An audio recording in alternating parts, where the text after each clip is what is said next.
You're telling me that you're feeling dysregulated and it's spring? Come on, guys. If you are a high achieving lady like me, it's spring.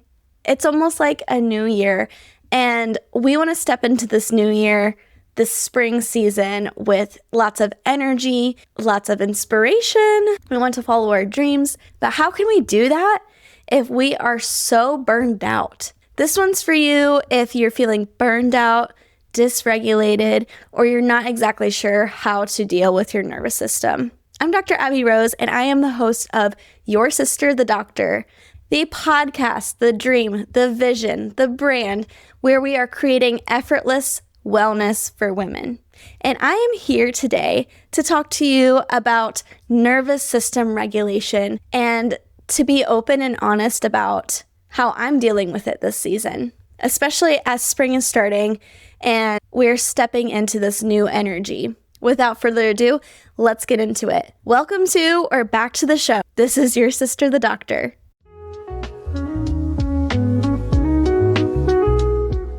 Hi, if you're new, I'm Dr. Abby. If you're returning, thank you so much for listening, tuning in. We are in the season of embodying our anatomy. And I think that this is so appropriate because right now, my main focus has been embodying anatomy through reclaiming my nervous system health. And what do I mean by that? How do I reclaim my nervous system health? I'm going to tell a little story. So we're going to take it back. As you know, New Year's resolutions in January, we're setting goals for our health, our finances, our careers, our businesses, our personal goals, right? So I was using this lovely productivity planner by Intelligent Change. I freaking love this journal. Not sponsored, just love it. And it had me come up with some rocks. So the rocks are basically goals, and you write out like why this is your rock, why you're creating goals based on this. It's just like a way for you to check in on your progress over the span of the first quarter. And this year, I've also taken the approach of creating goals based on quarters, inspired by the 12-week year, which is another book that I recommend. So research has shown that taking chunks of the year by 12 weeks, by quarters, if you're trying to reach a goal, you may be more successful in doing that if you break it down into those quarters. Instead of, say, setting a New Year's resolution for January, and then by the time you get to December, you're not really thinking about it much. I went with this approach this year. So in January, we had a snow day. I sat down. I really thought about what goals I wanted to create for myself. I thought about my rocks. And let's just say I set pretty high intentions for myself. And I had really great momentum in January and in February. And then in March, I was still keeping up. I was still doing great, but I lost a little momentum. And I reflected on the rocks that I created for myself, my goals. And I was like, man, I'm not going to make this by the end of March. So I was really hard on myself. And I just want you to know that if you're a high achieving girly like me and you are trying to keep up and you set yourself goals that are up here and you're expecting to meet these goals in a 12-week deadline, that's not always realistic, and that's okay. That's okay. I was still showing up for myself. I was still creating habits and keeping momentum. But by the time I got to March, honestly, guys, I was crashing out. So if you're a returning listener, I haven't put a podcast episode out for a few weeks, and it's really great to be back on the mic, first of all. Looking back on my goals that I set for myself, I realized I was being really hard on myself, and I was holding myself to standards that I wasn't quite making it at. And what was suffering from that? My nervous system. Simultaneously, I've decided, you know what? I'm going to wean myself off my anxiety medication because I don't feel like I need it anymore. There's a couple different reasons why. So I'm weaning myself off this medication. I'm keeping up with a 30-day challenge of posting. I'm going to work every day. I'm going to the gym every day. I have a social life still. Something's got to give, guys. Something has got to give. You cannot do it all. You can do a lot. I have always been somebody who likes to do a lot. And I look back to my college career, for example. There was a point in time where I worked 5 to 7 jobs at a time. I know that sounds crazy, but I guess I worked different departments within my rec center that I worked at, and I was doing babysitting gigs on the side. I was working in a restaurant. I worked at 2 restaurants throughout college, and that was just one of the values that was really instilled in me as a child. My dad's a hard worker, And I always looked up to him for that. And I was always encouraged that hard work will pay off. Work, then you can rest. But this is something we've talked about on the podcast before. If you're new here, something that's really important to know is that rest is your birthright and rest is a requirement. And rest is like the prerequisite for creating your dreams. Rest is required. We can't just be a machine. We're not AI. We're better than AI, but like we're not just producing all the time.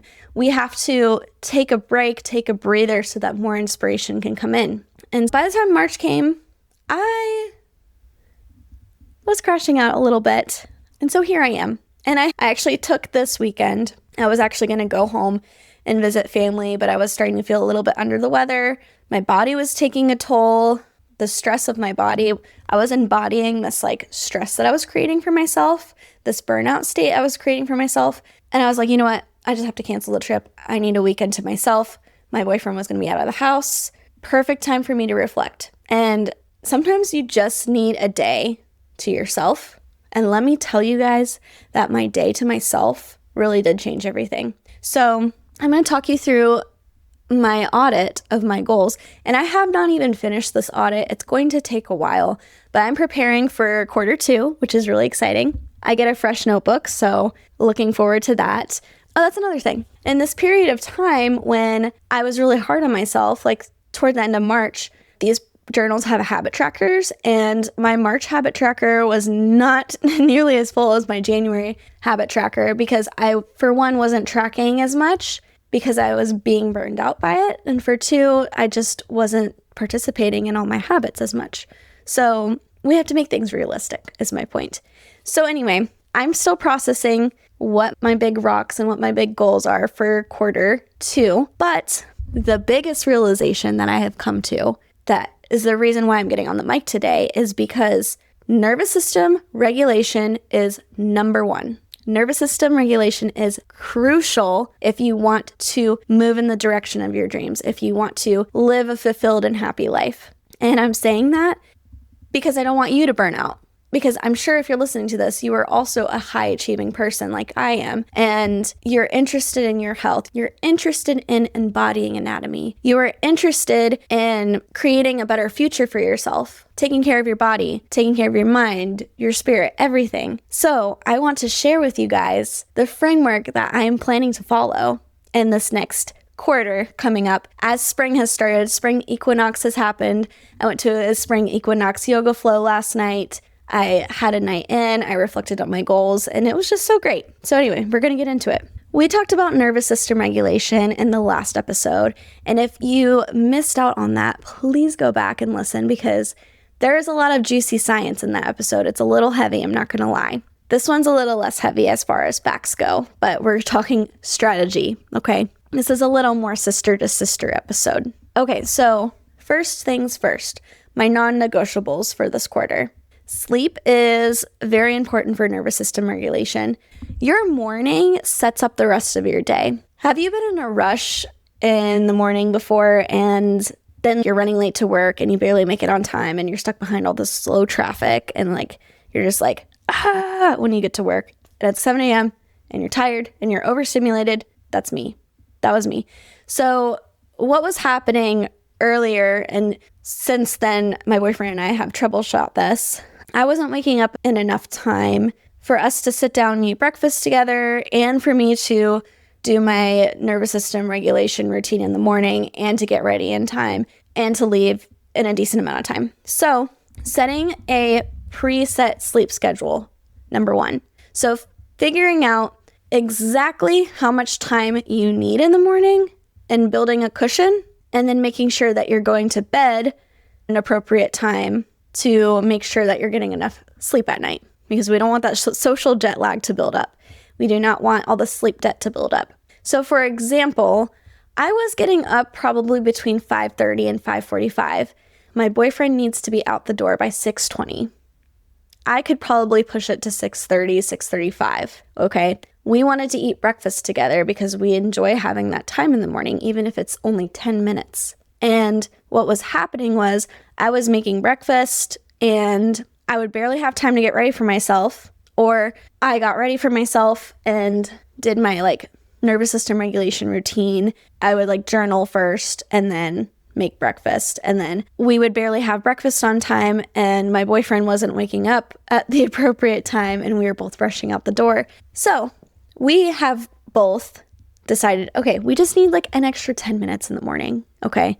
And like things will run much more smoothly. So now I'm giving myself 20 minutes to wake up and do my light morning sunlight lamp, do some journaling, do some breath work if I need to. Then 20 minutes to prepare breakfast, which doesn't take very long. Sometimes it just takes long because I'm moving slower in the morning. Like I'm heating up water for coffee. I'm making eggs. It doesn't take that long. But say I leave dishes out on the sink the night before, then I'm like, oh, I'm going to go put these away. And then, oh, I'm going to go do this. And I'm a very distractible girly. I don't know if anyone relates. Like you go to that one thing and then you go down this rabbit trail of, okay, now I need to do this. And then you forgot that like the whole reason why you were in that spot was because you were, I don't know, getting a coffee cup or something. I don't know. Yeah. Staying on task, setting timers because I'm very time blind, and then dedicating a good amount of time to actually get ready and get dressed. So sleep, setting alarms, setting timers, my non-negotiable, making sure we're getting enough sleep and that when we're waking up in the morning, we're not rushing in the morning. Okay. Number 2, and this is what I'm excited to talk about, guys, building a nervous system regulation toolbox. I say toolbox, but it turned into a nervous system regulation menu. I've come to the realization that I need tools to help regulate myself. Number 1, throughout the day, and then number 2, when I'm in a crisis, especially as I've weaned off my anxiety medication and I no longer need that, but I do have a toolbox that I can rely on when I need it. This is a simple, structured, tangible list that I can go to when I need it. So first of all, we have my non-negotiables. Throughout the day, just micro things I can do to help regulate my nervous system. So first thing in the morning light. I've been doing that. I have a little sunlight lamp in the living room. When I get out of bed, I go downstairs and I sit in front of the sunlight lamp for a few minutes. Although I was doing it January, February, as March approached and we were adjusting our wake up times and things like that, I got out of the habit because I wanted to maximize my sleep. But in reality, I really do need to be sitting in front of the sunlight lamp at 5 in the morning because I don't get morning sunlight at that hour before work. And then I'm going to do a timed brain dump. And I actually learned about this method called the Eisenhower matrix.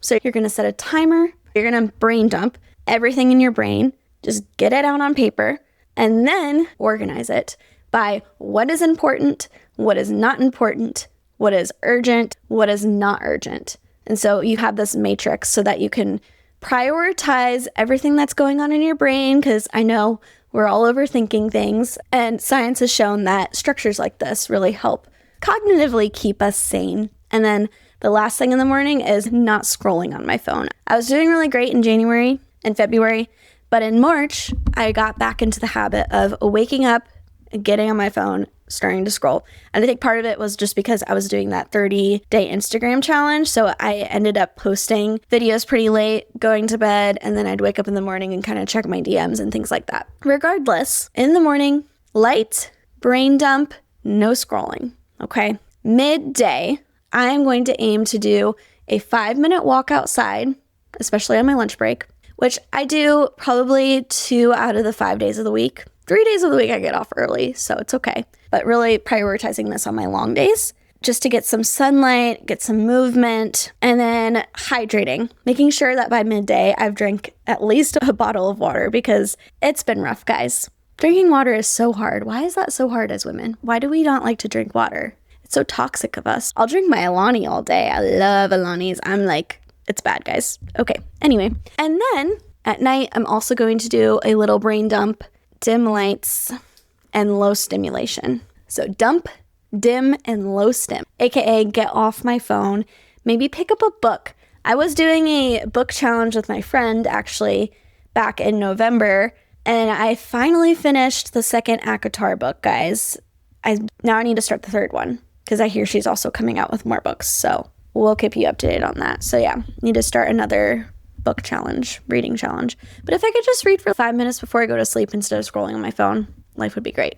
So morning, light, timed dump, no phone, no scrolling. Midday, walk, sunlight, hydrate. Nighttime, dump, dim, and low stim. I like to get things out on paper, so if that's not like something that you prefer, maybe you like talking into your phone as a voice memo, maybe you like to meditate instead. So those are my non-negotiable daily baseline. My motto this quarter is proactive regulation. So I truly just want to make sure that I'm staying ahead of the game before I crash out. Now, I had one of my dear friends ask me about this in one of the Q&As that I did. She asked, what can I do in the moment to regulate my nervous system when I need it? And girl, let me tell you, I've been there. So say like you're on the verge of a panic attack or something like that.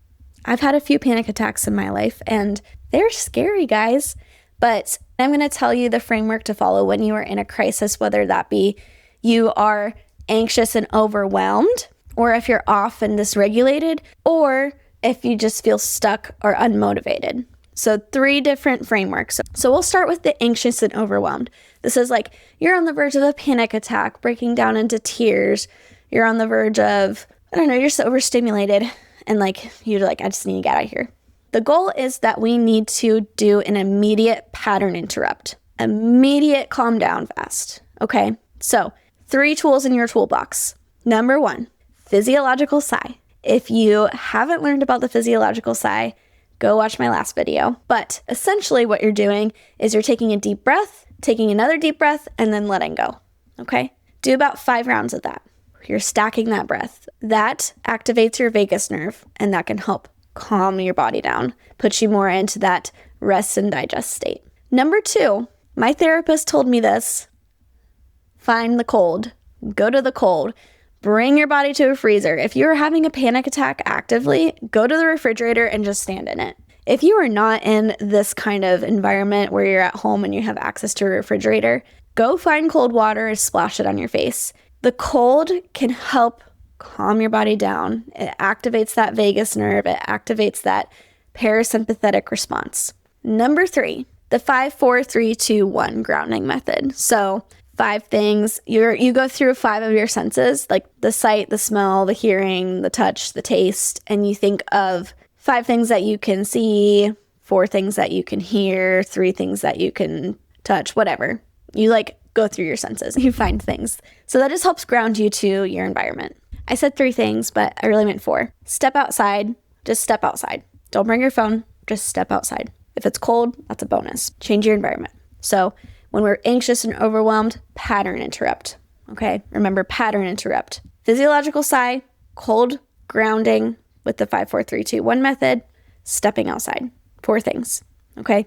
Now, if we are in the overwhelmed, dysregulated category, there are a lot of different things that are like the more fun things to do to regulate your nervous system. And some of these things for me include, number 1, listening to nostalgic music on blast, either in my headphones or in the car, and singing along. Number 2, a quick EFT tapping, meditation, visualization, breathwork session, just to change your state. My good friend Kayla Rose has these on her platform. So I have these little like 5-minute videos that she does. I actually just linked them all as a little thumbnail on my computer so that I can just click on it and it just brings me straight to the link. You could also use like Insight Timer, a YouTube video, somebody that does like an EFT tapping or a breathwork session that you really like, and bookmark it or save it as a little app on your phone so that you don't have to go looking for it. You just have it bookmarked. When you need it, you just click on it, find like a 5-minute session.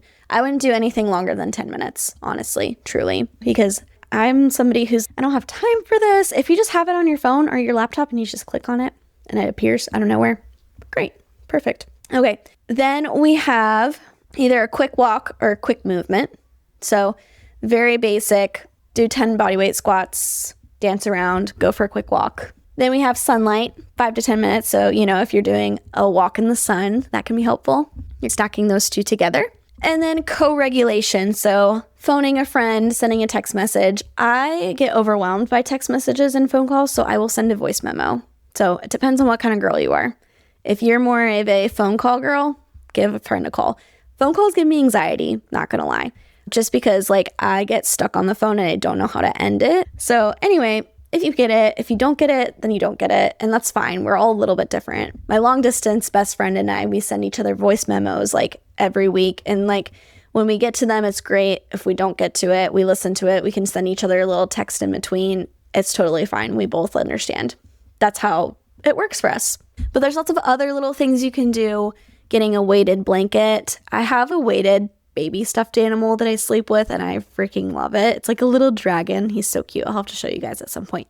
Box breathing is another technique that we've talked about on the podcast before. So you're drawing a box, inhale for 4, hold at the top for 4, exhale for 4, hold at the bottom for 4. That's a quick one that you can just pull out of your toolbox. Like you don't need to like have anything bookmarked for that. You just do a round of box breathing and then you go about your day. And then you could always just stack something with a mundane task that you're already doing, like brushing your teeth or cooking. You could put on a playlist that's like high vibrational. You could put on some affirmations. You could dance next to the microwave. I used to call it the microwave dance. That's if you're off or dysregulated. So that's my list. Nostalgic music, quick walker movement, quick video of EFT tapping or meditation or breath work, sunlight, and co-regulation. So those are my 5 things. Okay. Another bonus thing that you could do is a little journal prompt. So I actually saved some journal prompts specifically for a dysregulated nervous system. And the questions are, number 1, what am I avoiding? Number 2, what do I need? Number 3, what would make today easier? I think the biggest thing about these things is to remove the barrier. So making sure that you have alarms for things, you have the links if you're like watching a video, putting a list in your phone, laying out stuff the night before you go to sleep, setting reminders on your phone. Just remove any barrier so that you have access to the tools in your toolbox. So I think the biggest thing would be to like make a list on your phone and just have it there in case you need it, for when you need it, because you should be utilizing these things. Okay, and then the last category we have is if you are feeling stuck or unmotivated. And number 1, 5-minute activation movement routine. So we're trying to move our body. An object in motion stays in motion, an object at rest stays at rest. If you are stuck in like a freeze state, getting up and moving your body and getting the heart rate up is the goal. Okay. So 5-minute little circuit. Like I have a cute little 5-minute Pilates circuit that is a really great go-to. Or you could do, I don't know, 5 minutes of something, just movement, dancing, whatever. Number 2 is actually moving to music. So those kind of go hand in hand. Basically, you're just trying to get your heart rate up. The next one is taking a warm shower and then putting it down to cool for 30 to 60 seconds. As women, we actually shouldn't be doing ice baths. That's actually not the best for us. According to Dr. Stacy Sims, it can raise cortisol levels. And I'm somebody who I hate the cold. I don't do ice baths. I don't do ice dunks. That's not me. If I'm out in nature and it's hot and I'm jumping into a waterfall, like icy mountain water, I will do that. But I'm not getting into the shower in my home and turning it onto ice cold water.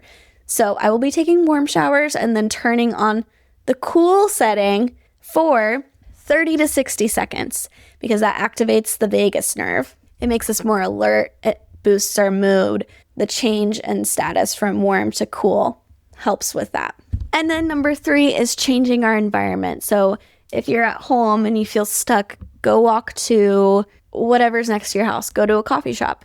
Step outside. Just shift your environment. So when you're stuck and unmotivated, the things that are on my list of things to use to regulate my nervous system include some sort of movement that feels safe and increases your heart rate. It tells your nervous system that things are okay, you're alive. Number 2 would be changing states, as in warm shower to cool shower. And then number 3 would be shifting environments. Something else that I recently learned is that studies have shown that exercise and movement can increase your BDNF. So BDNF is a protein that supports brain cells, and this helps improve your cognitive function and help reduce decision fatigue. So it helps you with your decision making. And I think for me, I'm very indecisive, and that's one of the things that I've realized is that It's really hard for me to make a decision. So movement can help you make decisions. And then also just having a menu and a list of things that you can turn to when you need it will also reduce my decision fatigue. Decision fatigue eventually leads to burnout, at least in my case.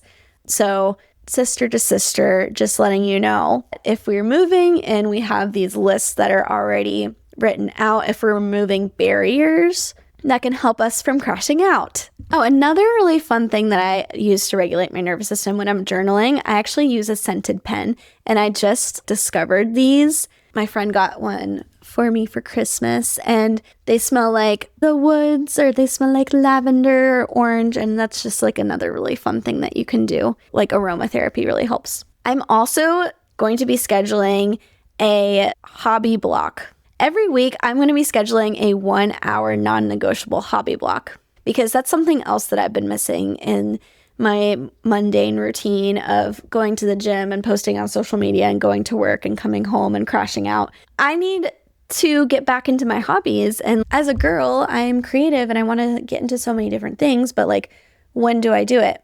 I just need to set aside a time, 1 hour a week, schedule it, not related to my podcast. My podcast is fun. It is an outlet for me, but it is becoming something bigger than that. So I want to get back into more creative hobbies. Like I think I told you guys on my rest menu, if you follow me on social media, I put painting on there. So maybe 1 hour a week, I sit down and I paint something. I want to get back into using my Switch, like playing games or going to the farmer's markets or going thrifting or reading a book. 1 hour a week. And then another thing I'm doing is systematic check-ins. So every Sunday, I can plan out that 1 hour that I'm going to do the fun thing. I can look at the workouts of the week. I can adjust based on my cycle. I can look at like appointments that I have that week or obligations or deadlines or that sort of thing. Do a little quick check-in with my boyfriend so that we're on the same page. Do a little bit of a relationship check-in. Do a financial check-in, just make sure I know what my money's doing. And then my meal planning, which that's a whole other thing. So I hope you got some inspiration out of that. Take or leave whatever resonates with you or you think that would be helpful. Share this with a friend if you think that they would resonate or need it. Just share it with a friend in general, because I'm sure that something I said will resonate with somebody. That's today's episode. I just really wanted to give you guys some tangible tips on how to regulate your nervous system, how to go about that. As you noticed, I took a little hiatus from the podcast. We're back. I think that we will be consistent. I don't want to make any promises. I did prove that I can post on social media for 30 days in a row, so I think I can upload a podcast like bi-weekly. So that's the goal. As this podcast keeps coming out, it's going to keep evolving into whatever my audience wants, whatever I am learning. It's going to be based on things that I'm learning as a healthcare provider and also just as a human. And I truly do appreciate the audience that I have. And I'm so excited for what the future holds. I have a feeling that the spring is just going to be a big season of expansion for me. And I'm hoping to continue to grow and continue to impact lives that watch this. And I don't know if I should say this. I'm planning on doing some guest episodes soon, so stay tuned for that. I'm really excited about that. Please comment below, hit the subscribe button, subscribe to me on YouTube, follow me on Spotify, Apple Podcasts, Instagram, all the things. I'll link everything below. I am starting to also, on a very limited basis, start offering some consultations if you want to chat with me about your personalized wellness or fitness goals. You can find that with the link in my bio. I actually am starting to offer some free wellness consultations, which I'm super excited about, and a very low price for a fitness consultation. So feel free to check those out. Send people my way if you think anybody would benefit from working with me on a non-clinical level. If you ever need anything clinical related, please let me know as well. I'm always here for you. I'm always a resource for you. Please send me Q&A questions if you're interested in being featured on the show. if you just want to DM me a message or if you want to record a voice memo. The voice memos are just near and dear to my heart, so I definitely appreciate that. And if you haven't watched the nervous system regulation video that I was last posted, please do that. Thank you for listening and hearing my story today. Hopefully something resonated with you, and I will see you next time. Bye for now.